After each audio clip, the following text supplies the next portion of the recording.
Ya, karena tadi maaf ya Pak Ustadz Alwan, tadi di room sebelah ketika ada pembahasan itu saya terus turun gitu. Saya naik ke sini pembahasannya karena hukum Taurat gitu kan, maksudnya kayak sunat, apa makan babi gitu kan. Nah, jadi lebih ke situ aja Pak Alwan, soalnya kan nggak enak, saya nggak mau terlalu ini berbicara antar agama terlalu sensitif lah Pak Alwan.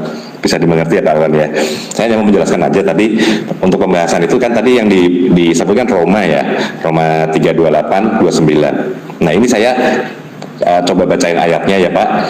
Ini dari RSV, karena kami berpendapat bahwa seorang dibenarkan oleh iman terlepas dari perbuatan hukum. Atau apakah Tuhan hanya Tuhan orang Yahudi? Bukankah dia juga Tuhan orang bukan Yahudi? Ya, bagi orang bukan Yahudi juga. Maksudnya di sini adalah bukan saat pasti selamat atau apa. Ini adalah kembali lagi ke pembahasan di awal tadi sebenarnya Pak. Begitu. Ini dari saya translate dari RSV Pak. Begitu. Nah tadi untuk yang masalah sunat itu bisa ditarik di Kisah Para Rasul 15 mulai dari 1 ya. Itu kan sebentar saya buka Kisah Para Rasul 15 1 sampai 9. Ini tentang surat dulu ya. Awalnya begini, beberapa orang datang dari Yudea ke Antioquia dan mengajarkan kepada saudara-saudara, di situ jikalau kamu tidak disunat menurut adat istiadat yang diwariskan oleh Musa, kamu tidak dapat diselamatkan. Itu ayat 1. Ayat 2, tetapi Paulus dan Barnabas dengan keras melawan dan membantah pendapat mereka itu. Akhirnya ditetapkan supaya Paulus dan Barnabas serta beberapa orang lain dari jemaat itu pergi kepada rasul-rasul dan penatua di Yerusalem untuk membicarakan soal itu. Ayat 3, mereka diantarkan oleh jemaat sampai keluar kota, lalu mereka berjalan melalui Venesia dan Samaria, dan di tempat-tempat itu mereka menceritakan tentang pertobatan orang-orang yang tidak mengenal Allah. Saya garis bawah ini Pak, orang-orang yang tidak mengenal Allah. Hal itu sangat menggembirakan hati saudara-saudara di situ. Ini terus sampai saya sambung langsung aja supaya cepat. Sampai ke 7. Sesudah beberapa waktu lamanya berlangsung bertukar pikiran mengenai soal itu, hadirlah Petrus dan berkata kepada mereka, hai saudara-saudara, kamu tahu bahwa telah sejak semula Allah memilih aku dari antara kamu, supaya dengan perantaraan mulutku bangsa-bangsa lain mendengar berita Injil dan menjadi percaya. 8. Dan Allah yang mengenal hati manusia telah menyatakan kehendaknya untuk menerima mereka, sebab ia mengaruniakan Roh Kudus juga kepada mereka sama seperti kepada kita. Artinya begini Pak. Jadi sebenarnya yang melegalkan sunat di sini itu Petrus, bukan Paulus. Jadi selama ini kan kalau Paulus yang disebut itu sebenarnya Paulus kasihan jadi sansak hidup sebenarnya.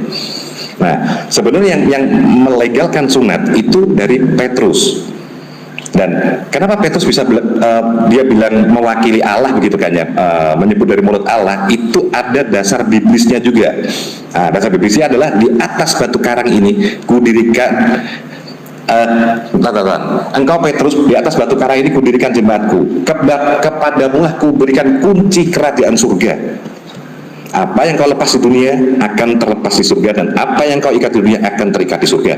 Jadi itu dasarnya Pak, dasar dari Petrus bisa melegalkan sunat dan makanan haram. Kalau makanan haram nanti ada yang lain. Ketika Petrus dikasih Tuhan makanan, Petrus gak mau karena itu haram. Petrus bilang, terus akhirnya ditarik ke atas sama Tuhan. Tuhan marah, bilang, jangan kau bilang haram apa yang kau halalkan bagimu. Itu ada ayatnya juga. Jadi semua tentang sunat dan makanan haram itu sebenarnya yang melegalkan adalah Petrus, bukan Paulus. Paulus hanya menyambung lidah aja setelah itu. Gitu. Jadi selama ini kan yang di itu Paulus kan sunat, maksud gini, dari mana orang boleh sunat? Nah itu tadi Pak, karena orang yang tidak mengenal Allah ini mau mengenal Allah.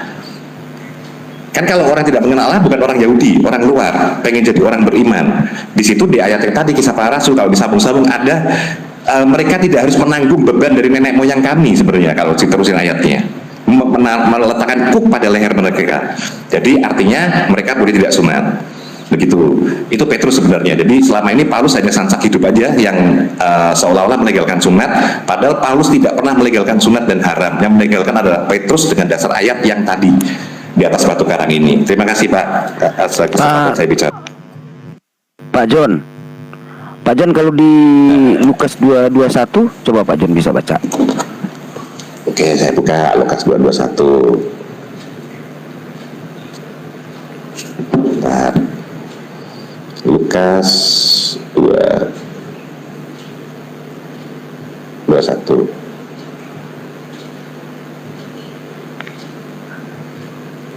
Oh, ini. Betul, Yesus memang disunat karena Yesus orang Yahudi. Coba dibaca Yesus dulu, orang Pak. Yahudi. Bentar, karena ini nggak bisa terlalu gede ya ini. Dan ketika genap 8 hari dan ia harus disunat, ia diberi nama Yesus, yaitu nama yang disebut oleh malaikat sebelum ia dikandung ibunya. Betul, Pak. Yesus orang Yahudi, Jadi harus disunat. kita compare di Roma 2 ayat 29 lagi. Oke. Ini yang berbicara siapa? Aku dan kau ya? Iya, iya, Bang. Oke, lanjut. Oke. Oke, Jadi Bang bentar, saya Yin buka. Bang Yin Yang saya turunin dulu Bang ya. Ada yang mau naik, nanti naik lagi Bang. Bang Yin Yang ya. Udah, Boleh dibacain ya? aja Bang, dibacain aja Bang. Roma 2 berapa tadi? Bang Yin Yang. Roma 2:29. Roma 2 ayat 29. 29. Oke. Terima kasih Bang Yin Yang. Tetapi orang Yahudi, entar saya buka dulu deh. Enggak ya, misalnya ini nggak bisa mikir misalnya. Sebentar. Tetapi orang Yahudi sejati ialah dia yang tidak nampak keyahudiannya, dan sunat ialah sunat di dalam hati secara rohani, bukan secara harfiah. Maka pujian baginya datang bukan dari manusia, melainkan dari Allah. Ya, terus gimana Pak? Jadi di sini kan Pak, di sini di Lukas 2:21 itu kan Yesus disunat. Di perjanjian lama itu iya kan? Betul. Perjanjian baru itu Betul. mengikuti Enggak, yang di Lukas 2:21. perjanjian lama. Perjanjian Ya. baru. Jadi makanya tadi Pak itu gitu. Jadi ayat Terus yang saya bacain iya. tadi, Kisah Para Rasul 15:1-41 itu udah menjawab semuanya kalau dibaca ya Pak. Itu kan 1-41. Itu sebenarnya pertanyaan itu sudah dijawab di Kisah Para Rasul 1-41. Begitu Pak. Jadi orang yang bersunat dan tidak bersunat itu sama itu di Kisah Para Rasul 1-41 kalau dibaca full kan tadi kan, kalau saya baca segitu kan lama Pak ya. Itu nanti tolong dibaca aja Kisah Para Rasul 15:1-41. Nanti setelah itu baru kita diskusi lagi, karena itu kan yang melepas Petrus. Dasar ayatnya adalah di atas batu karang ini, begitu. Jadi Petrus punya kuasa untuk melepas dan mengikat. Seperti itu maksud saya, begitu Pak. Gitu. Iya. Itu Iya, maksud dari maksudnya di Lukas 2:21 itu kan disunat itu secara ini kan ya disunat gitu. Tapi masuk di mana tadi di Roma 2:29 kok sunat dalam hati gitu loh Pak. Iya betul, karena itu kan dari Kisah Para Rasul tadi Pak, yang saya baca 15:1-41. Saya tambahkan sedikit ya, jadi perlu dipahamin.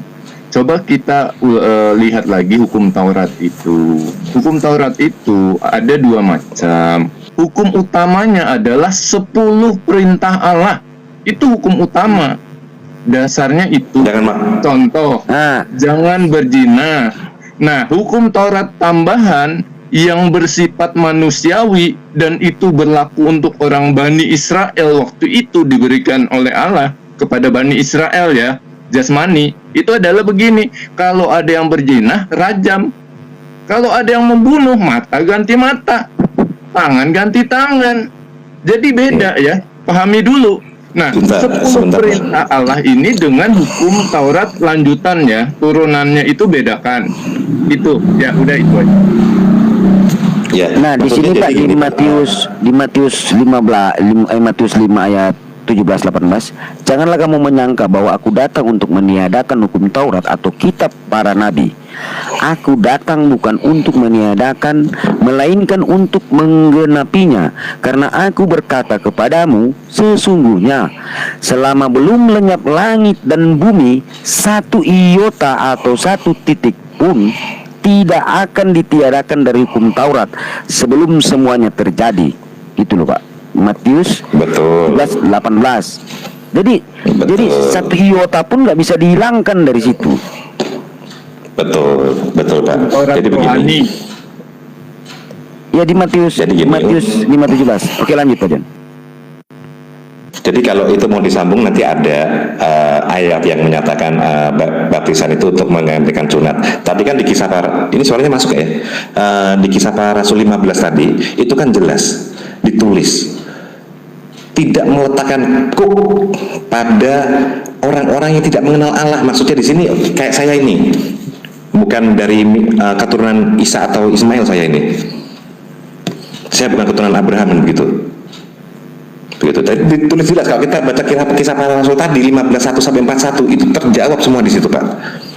Begitu. Nah, dasar ayatnya mana? Ya tadi di atas batu karang ini. Dan Petrus punya kuasa untuk mengikat dan melepas sepanjang masa itu sampai alam maut itu kalau dilanjutin sampai alam maut berarti sampai kiamat. Itu dasarnya Pak. Jadi artinya Petrus ini membawa Injil ini untuk orang-orang yang tidak mengenal Allah, kayak dari keturunan saya ini yang bukan keturunan Ishak dan Yahudi. Ishak dan Ismail. Begitu. Dengan apa kita lambang perlambangan itu kita sunat, kita tidak sunat, kita dibaptis air dengan pengorbanan Kristus darah dan Roh Kudus, air, darah dan Roh Pak. Begitu. Terima kasih Pak. Iya. Terus Pak John di sini juga Matius 5:19 ayat 20. Karena itu siapa yang meniadakan salah satu perintah hukum Taurat sekalipun yang paling kecil dan mengajarkannya demikian kepada orang lain, ia akan menduduki tempat yang paling rendah di dalam kerajaan sorga. Tetapi siapa yang melakukan dan mengerjakan segala perintah-perintah hukum Taurat, ia akan menduduki tempat yang tinggi di dalam kerajaan surga. Maka aku berkata kepadamu, jika hidup keagamaanmu tidak lebih benar daripada hidup keagamaan ahli-ahli Taurat dan orang Farisi, sesungguhnya kamu tidak akan masuk ke dalam kerajaan surga. Betul Pak, betul. Maka dari itu kan sunat tetap ada, hanya dilakukan dengan cara yang berbeda. Jadi gitu Pak. Jadi itu hanya pengertian aja sih. Jadi persepsinya begini Pak. Saya tidak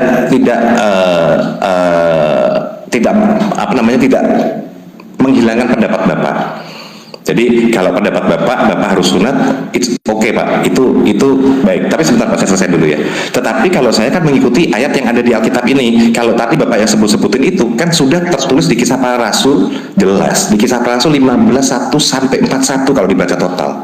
Dari situ. Dari mana dasarnya? Dari kerajaan Allah yang diberikan pada Petrus, ya kan? Dari mana lagi dasarnya? Kerajaan ini akan keluarkan dari Yerusalem dan kuberikan kepada bangsa lain. Itu ada lagi lebih dalam lagi, ya kan? Gitu. Dari mana pemimpinnya? Ya kan? Ada yang tidak menikah karena keinginannya sendiri untuk kerajaan Allah. Itu pemimpin. Jadi saya mengikuti alur juga di kitab suci di sini, Pak. Saya mengikuti alur sehingga saya sekarang tidak diharuskan sunat, gitu. Itu semua yang saya omong semua ada dasar Alkitabnya Pak. Bukan saya ngomong kosong ya, bukan tanpa data, ada dasar Alkitabnya. Untuk menanggapi yang di bawah, memang keturunan kami dulu tidak mengenal Allah, karena yang mengenal Allah adalah orang Yahudi. Kalau saya misalnya, saya keturunan orang Indonesia, keturunan Chinese ya, pasti saya nggak mengenal Allah orang Yahudi ini. Saya nggak mengenal. Saya bisa mengenal Allah orang Yahudi ya dari Petrus yang dibawa keluar dari Yahudi. Petrus membawa keluar mungkin dari ke Roma, ke Antioquia atau ke Roma, sehingga saya bisa mengenal Allah.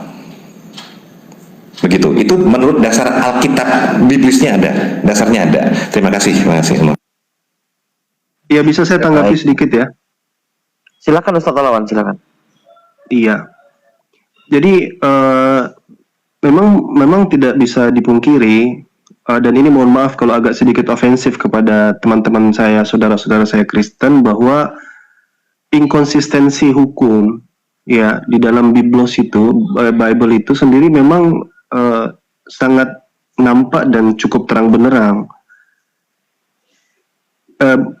Tidak hanya dari sisi hukum, misalnya Paulus yang tiba-tiba mengganti sunat yang beneran sunat menjadi sunat hati, tapi dalam pengkajian beberapa orang lakukan dan saya juga sudah cukup mengikuti itu adalah bahkan di dalam satu gospel, satu Injil, sama-sama penulisnya, sama-sama pengarangnya yang dianggap misalnya seperti Matthew, according to Matthew atau menurut Matius, itu sendiri ada inkonsistensi dari kalau boleh agak hard kita bilang itu contradictory, ada perselisihan. Misal kalau kita lihat apakah Yesus itu mendukung Taurat atau tidak, ya kalau kita buka Matius, misalnya Matius 5, di sana dia anggap itu sebagai sesuatu yang fundamental ya, dari Matius 5 17 sampai 20, di Matius 6 juga, Matius 10, hampir ada catatan saya di sini ada sekitar 7 referensi untuk itu. Tapi di sisi lain juga dia menentang yang hukum Torah. Jadi ini ada inkonsistensi dan kalau boleh katakan kontradiksi. Ada banyak contoh di sini, cuman saya tidak bisa paparkan semua, nanti waktunya banyak. Di satu sisi, misal kalau kita lihat Yesus ketika mengutip hukuman mati yang harusnya ditimpakan kepada orang yang mengutuki ayahnya atau ibunya, itu kan harusnya secara hukum Torah itu hukumannya mati. Jadi siapa-siapa anak-anak yang membangkang kepada anak dan pada ibu dan bapaknya harusnya dihukum mati. Yesus mengaminkan itu. Yesus di dalam Markus 7 10 sampai 13 dia mengaminkan itu. Dia mengulang apa yang dikatakan Musa di dalam Moshe, di dalam Ulangan, bahwa hormatilah ayahmu dan ibumu, dan siapa yang mengutuki ayahnya atau ibunya harus mati. Kalau ini tidak dianggap sebagai suatu yang relevan, perkataan Yesus ini, kenapa Yesus mesti mengulanginya lagi? Kenapa Yesus mesti mengucapkannya lagi kalau hukum Taurat itu jadi tidak berlaku lagi? Jadi memang ini agak, ya mohon maaf ya, ini memang akan menjadi kontradiktori. Makanya kalau kita lihat dari, dan ini pentingnya, denom-denom itu, aliran-aliran itu kan sangat banyak dalam kekristenan itu. Mohon maaf yang sebesar-besarnya, menurut saya problemnya memang pada teksnya itu. Misalnya kayak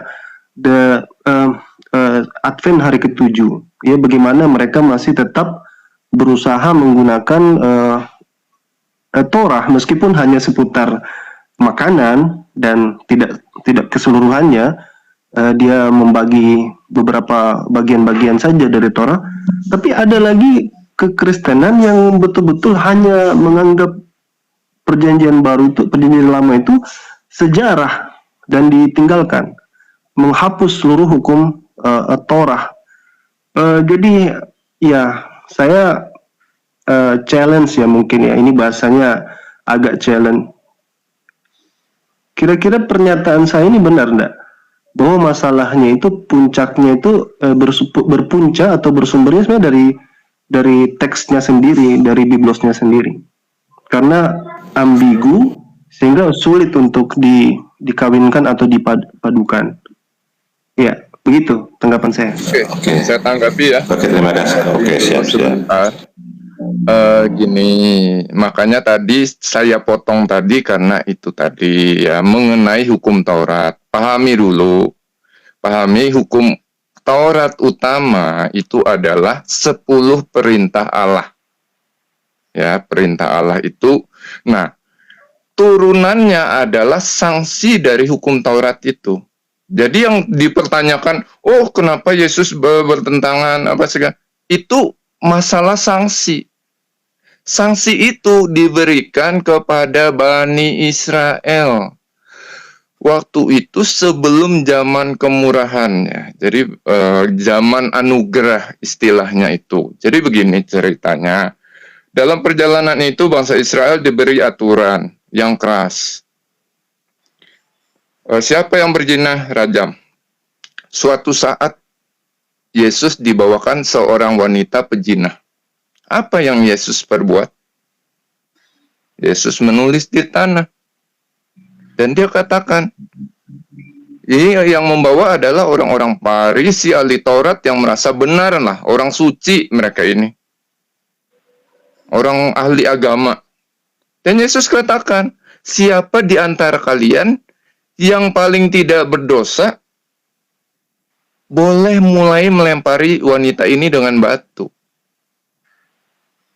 Nah, ini adalah hukum Taurat yang menurut aturan tadi kan, aturan turunan dari imbas dari adanya 10 perintah Allah ini.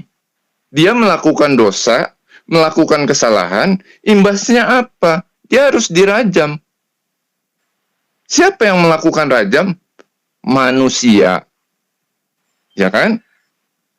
Manusia yang melakukan rajam ini berdosa enggak?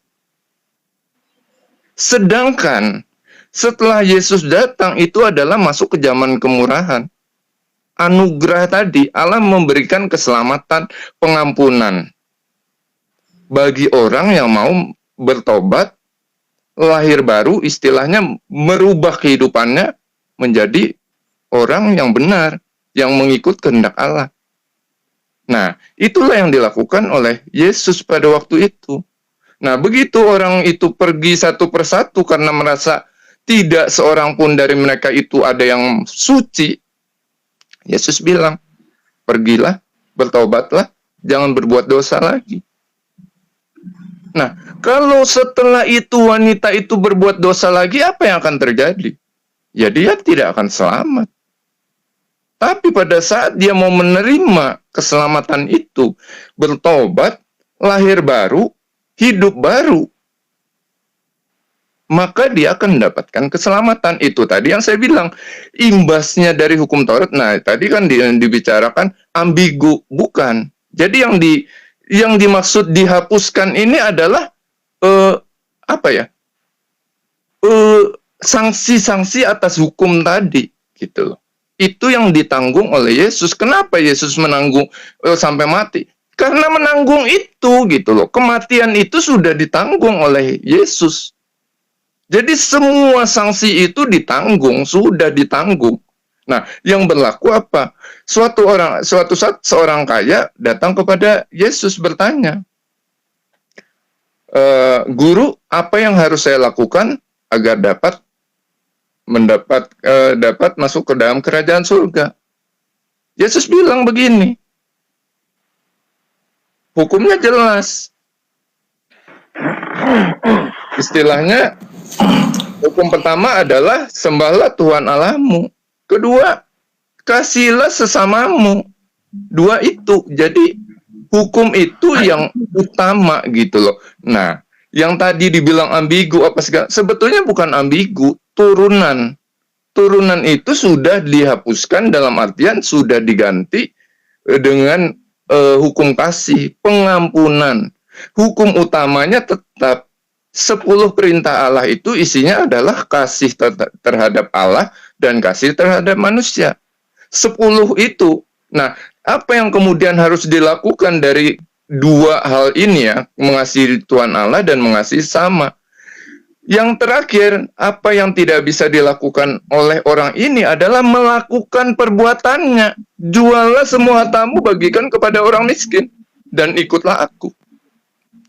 Jadi berbuat itu harus, perbuatan itu harus.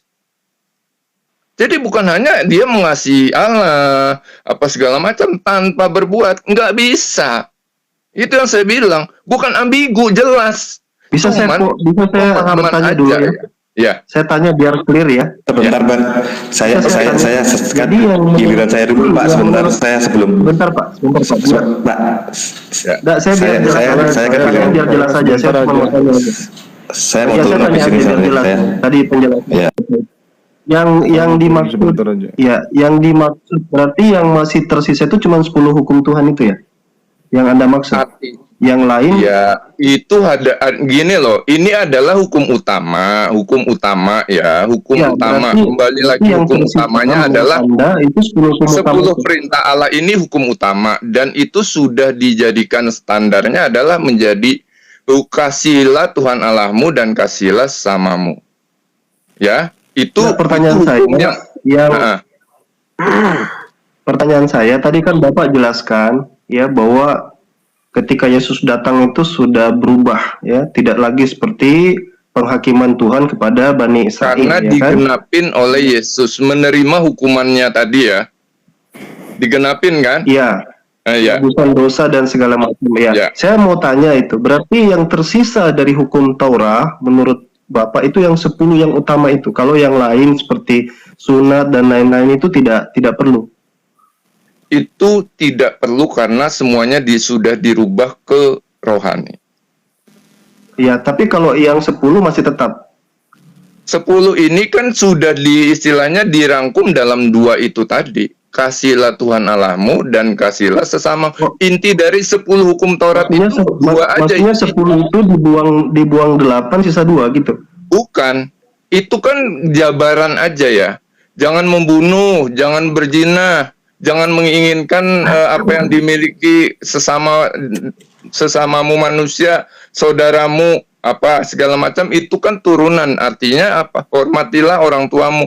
Itu adalah mencontohkan dirangkum dalam satu kata adalah kasihilah sesamamu manusia, gitu loh. Nah itu yang secara alkitabiah saya tidak pernah nemu kalimat 10 perintah Tuhan itu dirangkum menjadi itu secara alkitabiah saya tidak pernah nemu. Tapi saya kasih Pak John kesempatan baru saya tanggapi, silakan Pak John. Pak John coba saya boleh ngomong. Oke. Saya mau ada tamu soalnya saya mau closing statement. Jadi gini Pak, kami melakukan 10 perintah Allah itu tetap. Memang kalau yang semua hukum seremonial dan yudisial itu tidak kami lakukan. Makanya kami orang Katolik tidak juga melakukan perpuluhan yang dilakukan oleh Abraham pada waktu itu. Jadi kami menggantinya dengan kami melakukannya dengan 2 Korintus 9:7 ya. Ini sekalian kan harus clear ya. Ketika hukum Taurat kita ambil hanya 10, berarti yang seremonial dan yudisial harus hilang. Nah, perpuluhan ini juga nggak ada, Pak. Maksudnya pilihan kami tidak melakukan perpuluhan. Sebentar Pak. Boleh tidak. Aduh. Sebentar Pak. Sebentar. Saya selesaiin dulu. Saya ada tamu ini. Saya ada tamu. Jadi saya mengikuti hukum yang baru hanya 10 perintah Allah ya. Yang lainnya tidak karena kalau perpuluhan itu tadi yang kedua air, darah dan roh. Darah Yesus sudah mengorbankan darahnya. Ya, jadi kita hendaklah masing-masing memberikan menurut kerelaan hatinya dan jangan dengan sedih hati atau karena paksaan, sebab Allah mengasihi orang yang memberi dengan sukacita. 2 Korintus 9:7. Itu terima kasih Pak. Saya ada tamu. Saya kira cukup apa yang saya sampaikan ya Pak ya. Semua ada dasar biblisnya. Terima kasih Pak. Terima kasih semua. Terima kasih Pak John ya. Mari. Saya mau follow Pak John Pak. Boleh? Silakan nanti saya follow back Pak. Oke, terima kasih. Follow gimana ya? Terima kasih Bang John. Nanti saya follow Pak. Saya turun dulu. Oke, terima kasih Pak. Terima kasih. Terima kasih Bang John. Saya selalu Bang John. Ya, saya izin menanggapi ya. Sebelum saya berikan saya izin ke moderator nanti ke teman yang lain. Iya, jadi memang seperti saya katakan tadi, kekristenan itu akhirnya bermacam-macam. Ada yang ngambil, kalau Pak John tadi barusan di closing statement-nya dia katakan dia cuma ngambil 10 ya perintah Tuhan, perintah yang dikatakan utama, lalu kalau yang lain kan masih ngambil seperti yang saya kasih contoh yang Advent hari ke-7 itu masih makanan juga dia pakai hukum Taurat. Nah, sebenarnya masih ada meninggalkan masalah di situ. Ya, masih meninggalkan masalah. Kenapa? Karena 10 hukum atau 10 perintah Tuhan yang disampaikan kepada Moshe ya, salah satunya itu misalnya yang paling awal adalah jangan ada padamu Allah lain di hadapanku, dan itu berujuk kepada Keluaran, dan itu ada konsekuensi dari kalau menghadirkan Allah lain dalam Ulangan juga dikatakan hukumannya bisa dibunuh, hukumannya bisa mati. Atau misal hormati ayah dan ibumu, Yesus pun masih mengulang itu di dalam Matius juga di dalam Markus, mengulang hukum itu. Barang siapa yang membangkang kepada orang tuanya, hukumannya mati. Itu merujuk kepada hukum Torah yang sudah lama. Nah, ini kan seperti yang saya katakan sejak awal, ini akan sangat menimbulkan ambiguitas, kontradiksi dengan yang disampaikan tadi, bahwasanya Yesus datang itu untuk menghapuskan hukum, agak-agak dilematis di situ, karena dia katakan tidak akan menghapus satu iota pun, Tapi di sisi lain dia masih mengutip dari perjanjian lama.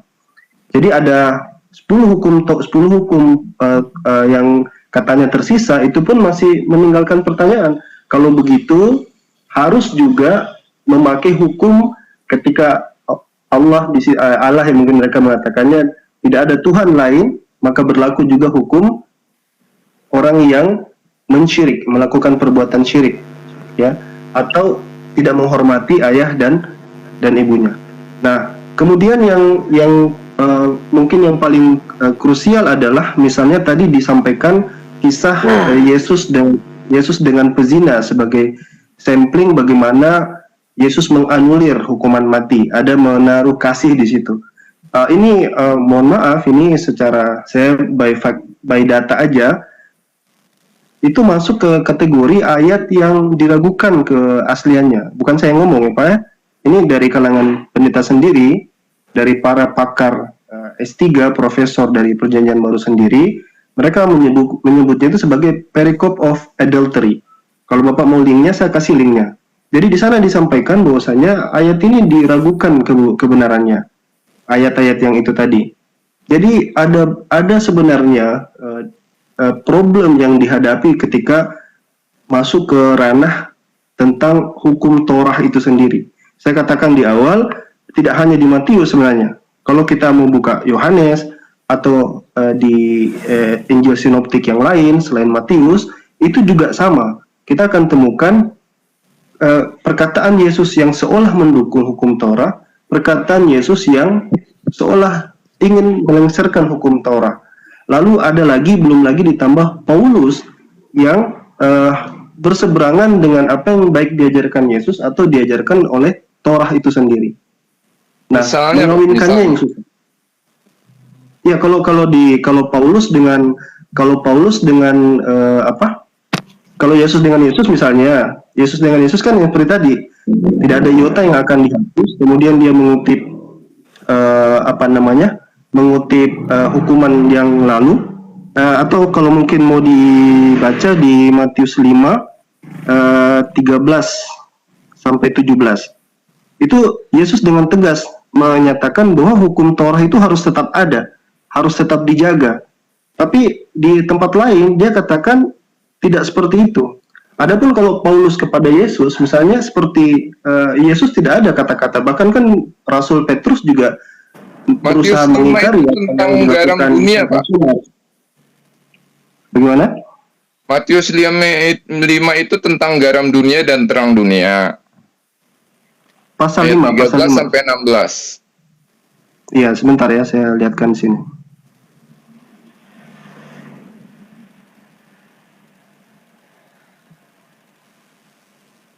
Jadi ada pro dan ada yang tidak pro.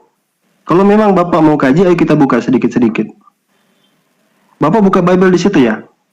Bapak buka saya bisa buka 5, ya. 17 sampai 20. Sorry, bukan 13 ya. 17.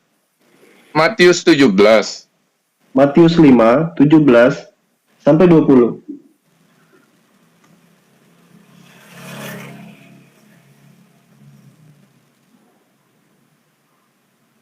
Oh, saya sering baca, udah biasa.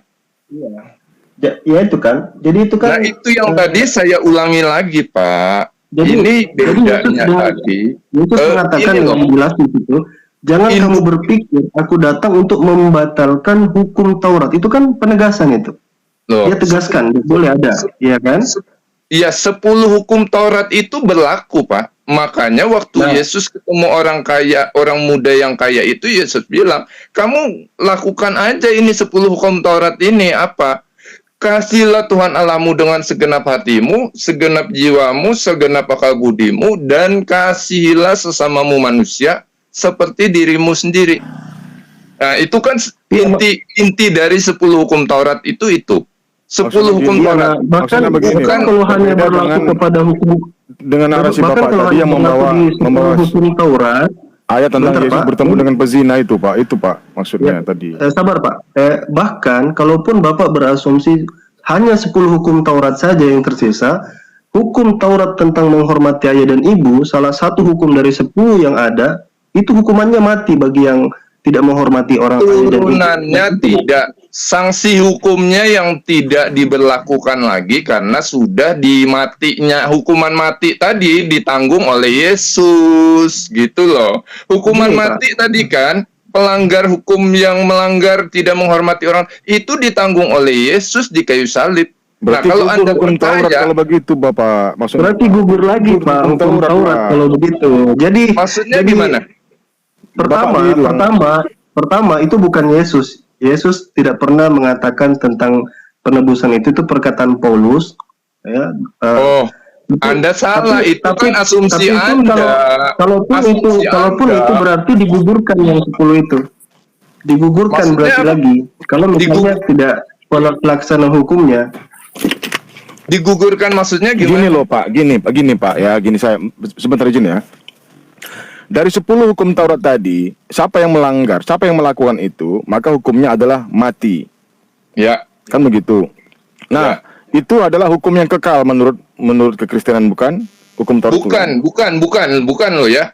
Hukum yang utamanya itu adalah kasihlah Tuhan Allahmu dengan segenap hatimu dan segenap jiwamu. Benar Pak. Enggak. Dari 10 hukum Di Taurat situ- itu, siapa yang melanggar, siapa yang melakukan Tidak. pelanggaran, maka hukumannya adalah mati. Tunggu dulu. Saya bilang tunggu dulu ya. Tunggu Siap, dulu. Pak, siap. Stop sampai di situ, itu kehendak Allah. Titik ya. Hormatilah Pelan-pelan, Pak. orang tuamu, Maaf, itu cakap. kehendak Allah. Titik Kehendak ya. Allah, oke. Nah, kemudian diberikanlah sanksi hukumnya kepada Bani Israel. Sanksi hukumnya. Nah, itu yang disebut hukum turunan. Hukum turunan ya. Yang istilahnya turunan dari 10 hukum Taurat itu tadi. Jadi bedakan dulu, hukum utamanya adalah Allah menghendaki manusia itu begini. Ya, itu hukum utama. Tidak disebutkan sanksi dulu ya. Nah, kemudian turunannya baru itu sanksinya. Jadi kalau misalnya yang dirubah karena itu sudah ditanggung oleh Yesus adalah sanksinya, hukumnya dirubah enggak? Kemauan Allah tentang hukum ini dirubah enggak? Enggak. Iya, jadi begini, sebenarnya kalau Bapak buka dalil ya dari 10 law of Moses itu kan dari satu keluaran. Masa bukunya mau dibuang semua gitu? Kalau Bapak baca hukum, saya Pak yang sudah 50 tahun lebih, hampir 60 tahun jadi agama Kristen, Pak. Anda merasa lebih tahu dari saya, Pak? tidak umur itu tidak menentukan pengetahuan, Pak. Kita diskusi saja di sini. Iya, makanya saya bilang begitu. Tidak menentukan. Jadi gambaran mohon maaf, saya tengahin dulu Ustaz Alwan. Ya. Saya tengahin dulu Ustaz Alwan. Pak user, ini konteksnya diskusi bukan debat ya. Gini Jadi loh. tolong hargain teman muslim ini menjelaskan dulu, baru Pak user ini ya. Tolong. Gini loh. Maksud saya begini, kan ada keraguan, pertanyaan tadi ada keraguan. Tapi maksud saya sebentar, jangan Pak. memberikan Oke. Tadi seakan memframing gitu, karena saya di sini bukan memberikan framing. penjelasan. Pak user, Penjelasannya. mohon didengar Ya. dulu saya bicara. Ya Ustaz, tidak ada framing di sini Pak. Oke. Ya, maksud tolong, saya dengarkan memberikan dulu penjelasan. Karena Oke, baik, secara Pak. Bentar, umum, Pak. Bentar, iya benar Pak. Iya, oke. Tolong ini dengarkan dulu penjelasan, simak dulu penjelasan dari Ustaz Alwan ya. Saya minta itu Pak ya. Tahan dulu. Oke, silakan Ustaz Alwan. Iya, jadi begini, kan kita tadi disampaikan yang tersisa hanya 10 hukum saja. Dan 10 ini bukan itu sama-sama gini loh. Pak user. Enggak. Sebentar. Nanti malah debat malah rancu Pak. Sebentar begini ya, saya Oke, luruskan oke. dulu. Oke, Saya silakan. tidak menyebutkan yang tersisa hanya 10, bukan itu. Nah, nanti maksud saya supaya jangan menjadi lebih melebar, bukan itu. Tapi kembali kepada hukum utama yang 10 itu. Jadi bukan yang tersisa. Beda ya. Bedakan di situ. Saya tidak mau nanti membuat ambigu. gitu loh. Hukum utama itu Oke. yang dikeluarkan waktu Allah memberikan kepada Musa itu adalah 10 perintah Allah. Itu diberikan di Gunung Sinai. Iya, nanti mungkin bisa Oke, ditanggapi setelah saya bicara, Enggak. Pak. Nah, Biar nanti itu. kalau di sisi waktunya Bapak. Tadi kan begini. Tadi kan ketika kita diskusi, kemudian Bapak katakan bahwasanya yang lain itu kan ada yang utama, ada yang tidak utama. Itu bisa berubah. Yang 10 ini yang tidak berubah. Tetap ada. Kan gitu. Saya tersisa itu kan hanya bahasa, tapi sebenarnya hakikatnya sama. Jadi kalau kita lihat dari sumber dalil dulu, misalnya tidak ada Allah lain atau hormati orang tuamu, itu kan semua di Keluaran pasal 20, jadi satu paket itu. Bahkan hukuman kepada orang tua, hukuman kepada yang tidak melanggar itu juga di pasal 20, jadi satu paket. Nah, bagaimana bisa misal ada perintah, sanksinya dibuang? Kan jadi rancu jadinya di situ, Pak. Atau misalnya untuk mengakali itu dengan mengatakan, oh diambil aja pakai kasih yang utama. Jadi commandment, perintahnya itu jadi kepotong di situ. Artinya ada separuh dari hukum Taurat itu yang tidak dijalankan. Misal begini, ada pasal yang diterapkan dalam undang-undang. Anda harus lakukan ini. Kalau Anda tidak lakukan ini, misalnya kalau Anda mencuri, Anda dipotong tangan. Terus Bapak bilang, kami masih pakai pasal itu, tapi separuh pasalnya itu kita sudah tidak pakai. Yang bagian potong tangannya sudah nggak ada, berarti kan sama saja sudah tidak pakai pasal itu gitu. Sama saja dengan mengatakan 10 commandment itu tidak lagi dipakai. Gitu. Gini, jadi begini, itu bukan tidak dipakai. Cuman kan kembali tadi saya jelaskan sudah dari awal, itu hukum jasmani yang dilakukan siapa? Dilakukan manusia. Gitu kan tadi saya bilang kan? Nah, itu yang tidak berlaku, manusia tidak berlaku, kecuali itu adalah aturan pemerintah. Karena begini, dalam aturan pemerintah Yesus pun memberi apa yang hak kaisar berikanlah kepada kaisar, apa yang hak Tuhan berikanlah kepada Tuhan. Itu jelas ya. Jadi gini, nah yang saya bilang begini adalah dari konteks hukum 10 perintah Allah ini, nanti sanksinya adalah hukuman yang akan diterima manusia pada hari penghakiman. Itu tetap nanti berlaku gitu loh. Jadi bukan dihapus itu artinya makanya berkaitan lagi dengan keselamatan tadi gitu loh. Pada saat seseorang istilahnya mempunyai iman, dia harus melakukan ke inti dari yang hukum Taurat ini tadi gitu loh. Sementara sanksi yang jasmani itu yang tidak dilakukan oleh manusia, tapi Allah lah yang akan melakukan gitu loh, pada hari penghakiman gitu loh, maksud saya gitu.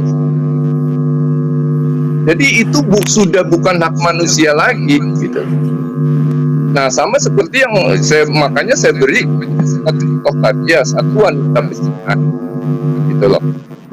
Kenapa saya tambahkan lagi dengan kata-kata setelah orang itu pergi tidak ada yang menghukum dia, artinya hukum Taurat jasmani yang sanksi-sanksinya itu tidak berlakukan, tidak terjadi pada wanita ini. Artinya tidak terjadi kan? Satu. Kedua, saya bilang kan tadi bertobat, jangan melakukan dosa lagi. Nah, saya tambahkan, kalau wanita ini melakukan dosa lagi, artinya dia akan mendapat sanksi itu, tapi bukan dari manusia. Itu urusan Allah. Jadi sanksi rohani, bukan lagi sanksi aturan jasmani yang tadi hukum Taurat jasmani itu yang diberikan Allah pada zaman Musa kepada Bani Israel. Bukan. Tapi adalah sanksi rohani. Nah, kalau sanksi hukum pemerintah, itu aturan pemerintah. Silakan, kata Yesus, karena apa yang hak kaisar, apa yang dibikin kaisar, aturannya ya jalankan gitu loh. Hukum pemerintahan silakan. Jadi, nah, itu maksud saya ya. Jadi menurut Bapak hukum Taurat itu adalah hukum pemerintah, Bapak? Beda. Jadi jadi begini, gantian Pak ya. Iya. Iya. Saya jelaskan supaya kita sama-sama paham gitu loh. Iya, nggak apa-apa, kita saling menjelaskan gitu. Ya, benar. Jadi kan saya sudah jelaskan sejak awal ya. Kita awali semua tadi itu daripada kontradiksi posisi Yesus yang tidak seolah-olah di dalam Biblos itu tidak konsisten. Apakah dia tetap menjaga Taurat ataukah dia tidak ingin menjaga Taurat? Atau bahkan Paulus yang datang ingin menghapus Taurat. Lalu kemudian ada masuk ke istilah tentang 10 perintah Tuhan yang itu masih dijaga. Cuman ini ada masuk di sini eksegesisnya Bapak di sini, yaitu hukum yang ke-10 itu ya, yang mana kalau kita buka ke Ulangan, kita buka ke Perjanjian Lama, itu semua ada konsekuensinya. Karena tidak mungkin satu hukum ditegakkan lalu tanpa konsekuensi, lalu konsekuensinya dirubah menjadi konsekuensi rohani. Padahal ya pelanggaran, misalnya mencuri, ya mencuri itu kan konsekuensinya jasmani. Apakah dipenjara, apakah diapakan? Karena kalau dibiarkan, ini akan sangat absurd ya. Anda bayangkan ini, bagaimana kira-kira tuntunan Biblos atau Bible di dalam satu lingkungan ketika di situ pemerintahannya ingin merujuk kepada Bible misalnya. Kalau ada orang melakukan pencurian, kalau menggunakan apa yang Bapak sampaikan tadi, itu penghakimannya ada nanti kepada Allah, berarti silahkan mencuri saja, tidak harus ada disanksi di situ. Ini dalam tanda kutip kondisi tidak ada pemerintahan misalnya. Ya ini menjadi sangat absurd. Padahal di Perjanjian Lama dan Yesus itu kan sudah mengklarifikasi ulang.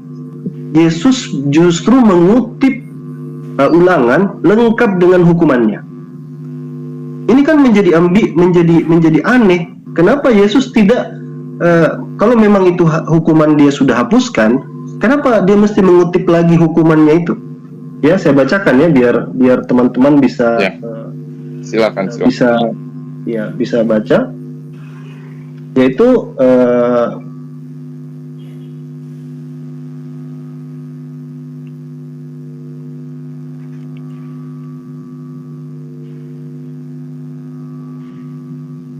Halo? Ya. Iya. Sebentar ini agak lalot ini internetnya. Kurang lebih artinya adalah siapa yang mengutuk ayahnya dan ibunya, maka dia haruslah dihukum mati. Yesus menyebut hukumnya di situ. Artinya apa?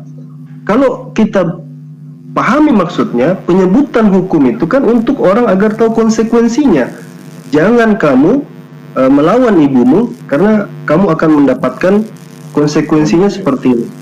Kalau misal itu tidak perlu lagi ada, berarti tidak ada useless jadinya, useless jatuhnya. Nah terakhir Bapak kemudian membawa sampling Yesus dengan pezina. Nah, ini dijadikan dalil untuk mengeliminir hukum itu. Ya, yang pertama adalah saya ingin merujuk kepada posisi daripada itu disebut dengan perikop of adultery. Kalau Bapak ikut kajian-kajian akademik, kajian-kajian tentang textual criticism daripada Alkitab, beberapa tokoh Kristen yang mengkaji, bahkan itu sudah dimasukkan ke dalam tanda kurung, menunjukkan bahwa itu diragukan karena tidak ada di manuskrip Yunaninya. Ini Bapak bisa cross check ini. Ayat itu tentang Yesus dengan wanita pezina yang Yesus melepaskan dia, ya itu kalau Bapak cek di Yunaninya itu tidak ada, Pak. Ini Bapak bisa rekam pernyataan saya ini. Begini ya. Bapak Begini ya. bukti. Ya. Iya, sedikit lagi, ya, Pak, maksud saya. Sedikit lagi baru Bapak jawab. Ya. Oke. Itu tidak ada di dalam manuskrip Yunaninya. Artinya apa? Kalau itu tidak ada di manuskrip Yunaninya, berarti itu sesuatu yang diadakan setelahnya. Nah, itu adanya di mana? Di luar daripada manuskrip Alkitab yang Yunani. Makanya ada satu artikel menarik dari Daniel B. Wallace. Daniel B. Wallace mengatakan ini adalah cerita yang saya paling senangi di Alkitab, sayangnya itu palsu.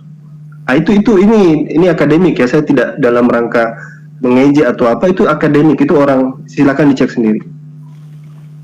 Jadi itu sulit kalau mau dijadikan sebagai dasarnya juga gitu. Di posisinya ini saya sudah rempet dari awal. Izin sebentar, soalnya aku udah telat kali zuhurku ini. Saya ada argumentasi sedikit teman-teman ya, tentang pendapat saya sendiri pribadi ya. Kita memang ya diciptakan itu berbeda-beda keyakinan, dan itu memang adalah kehendaknya Allah yang menciptakan kita. Jadi saudara-saudara kita semua, dalam hal ini kita sudah pasti diciptakan dengan Tuhan yang sama. Tidak ada Tuhan yang satu dan dua, apapun itu, dan juga Tuhan yang ketiga. Maaf, aku pakai background seperti ini.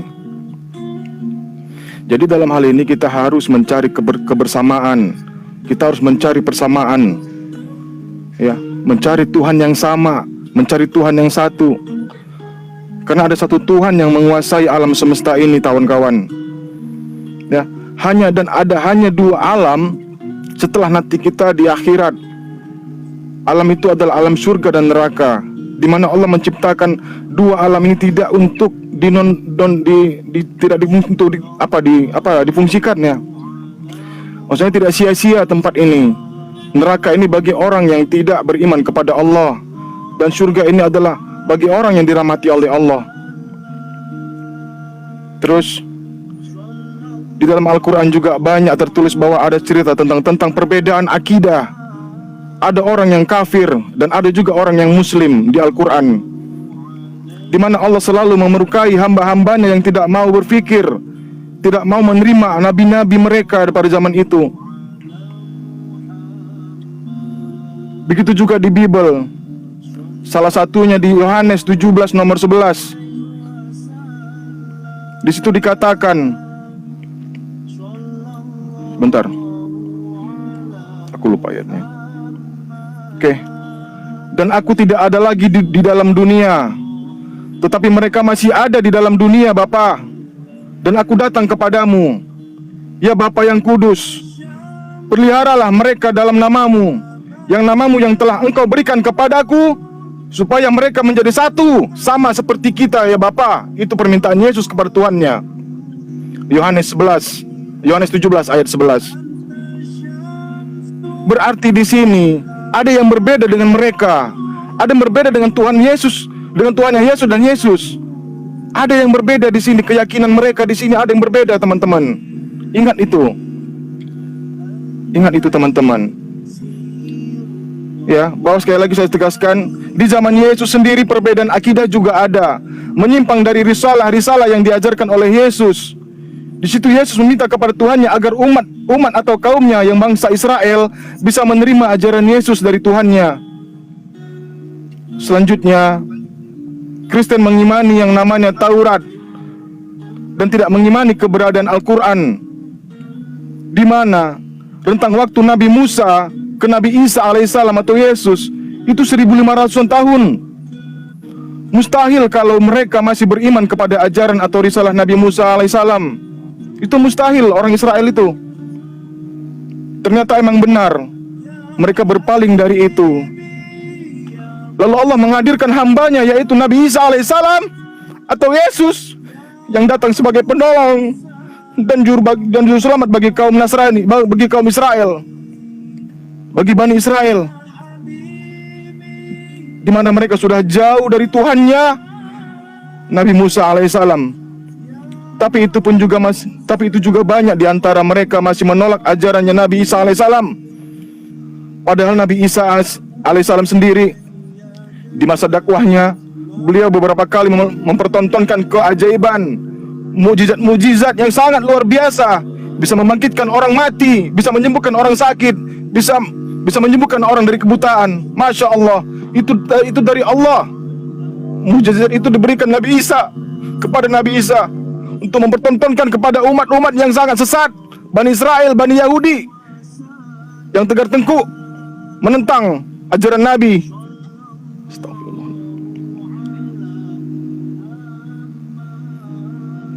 Banyak dari mereka tidak mau menerimanya.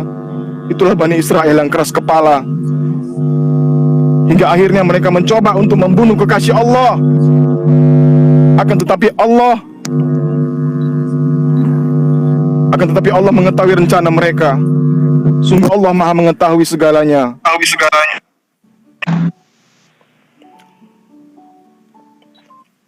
Sungguh Allah mengetahui segalanya apa yang Oke, akan baik. terjadi di seluruh alam semesta ini. Sungguh bagi orang-orang kafir di masa itu sangatlah mudah menangkap membunuh Nabi Isa alaihissalam. Allah tidak tidur, wahai saudaraku sekalian.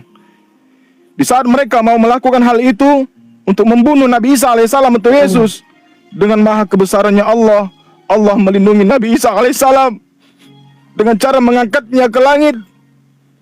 Dan sekitar itu juga Allah menjadikan seseorang yang tidak diberitahu siapa orang itu, sosok yang diserupakan dengan Nabi Isa alaihissalam. Sungguh mereka tidak mengetahuinya. Apa yang sudah dilakukan masih ada keraguan bagi mereka. Seperti yang tertulis di Al-Quran An-Nisa 157. Ada keraguan bagi mereka, siapakah yang disalib, apakah ini benar Isa atau tidak. An-Nisa 157. Tapi ketahuilah, ada tertulis di Bible Yohanes 16 nomor 12 sampai 15. Di situ dikatakan bahwa akan datang roh kebenaran yang akan membimbing kalian. Karena Yesus, ada hal yang aku belum bisa ajarkan kepada kalian, dan kalian tidak akan mampu untuk menerimanya, wahai kaumku. Maka peristiwa pembunuhan itu, habislah kisah Nabi Isa alaihissalam di Al-Quran. Nah, kalau di Bible beda lagi.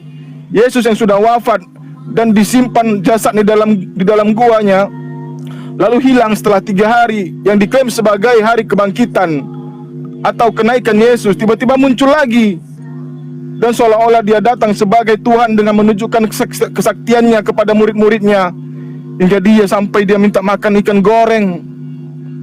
Kan hal ini aneh. Kalau dia Tuhan, ngapain dia makan ikan goreng? Seharusnya dia berakrobat dong kalau begitu. Bukan kayak manusia. Bang Erik. Oke, Bang Erik. Sabar bang, dulu bang. Sabar bang.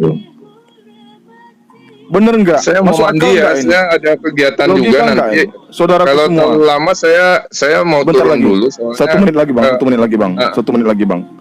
Ya, soalnya maksud saya juga ada kegiatan. Saya butuh oke, silakan. siap-siap. Ya silakan, nggak apa-apa bang. Oke. Silakan. Ya. Kalau gitu saya turun aja dulu ya. Boleh. Ya, oke. Baik, Pak. Semuanya Terima kasih pak. pamit ya, Pak. nanti lah lain kali ya. Kita inilah ketemu lagi. Saya sih sebetulnya Baik. ingin membagi aja. Saya jujur sebetulnya tidak suka debat, karena pada saat kita debat itu nggak akan ketemu, nggak akan pernah, sampai kapanpun nggak akan pernah, gitu. Saya cuman memberikan penjelasan. Oh, yang saya mengerti begini, menurut gambaran itu aja ya. Saya pamit dulu ya semua. Pak Makasih. Ustadz, Bang Erik, Ya, aku siap. dan kau, ya Bang Dedi, ya. Saya ada kegiatan soalnya ya. Siap-siap Oke, Pak. dulu. Oke. Kita Ya, lanjutkan lagi teman-teman ya. ya. Takutnya yang ini hilang dari ingatan saya. Jadi kalau itu dikatakan masuk akal dan logika, apakah itu bisa diterima dengan akal sehat kita? Dia datang sebagai Tuhan katanya, tapi dia meminta ikan goreng. Apakah Tuhan lapar? Tidak. Tuhan tidak pernah merasakan lapar. Itu jawabannya ada pada diri kita semua. Nah, lalu siapa yang melihat langsung Yesus terangkat ke langit? Siapa saksinya setelah dia makan ikan goreng tadi? Habis itu dia terangkat ke langit, mana? Siapa saksinya? Nggak perlu dijawab. Renungkan aja deh dalam hati kita Kristen, yang teman-teman kita yang Kristen ini. Selepas dari situ, ya, dengan mereka merasa sudah membunuh Nabi Isa alaihissalam dan tidak ada lagi yang membawa risalah di masa itu, maka bersukacitalah mereka dengan kekafiran mereka, bangga dengan kekafiran mereka, hingga pada akhirnya muncullah Nabi Muhammad SAW yang diutus untuk seluruh alam semesta, rahmatan lil alamin. Allahumma sholli wa sallim wa barik alaihi. Dia menerima kisah-kisah kejadian seluruh alam semesta ini yang dikisahkan langsung oleh sang penguasa kepada baginda Muhammad SAW, yaitu Al-Quranul Karim. Setelah ketiadaan Nabi Isa di muka bumi ini, zaman di masa itu disebut masa kegelapan menurut Islam, di mana hampir keseluruhan umat manusia tidak mengenal Tuhan mereka sendiri. Dan baginda Nabi Muhammad SAW datang untuk mengajak seluruh umat manusia agar menyembah kepada Allah Subhanahu wa Ta'ala. Kalau ada yang memperkarakan Islam atau Al-Quran datang yang terakhir, belum tentu itu sebuah klaim. Zaman Nabi Musa ke Isa 1500 tahun jaraknya, bro. Jarak Nabi Isa ke Nabi Muhammad SAW hanya 600 tahun. Antara kita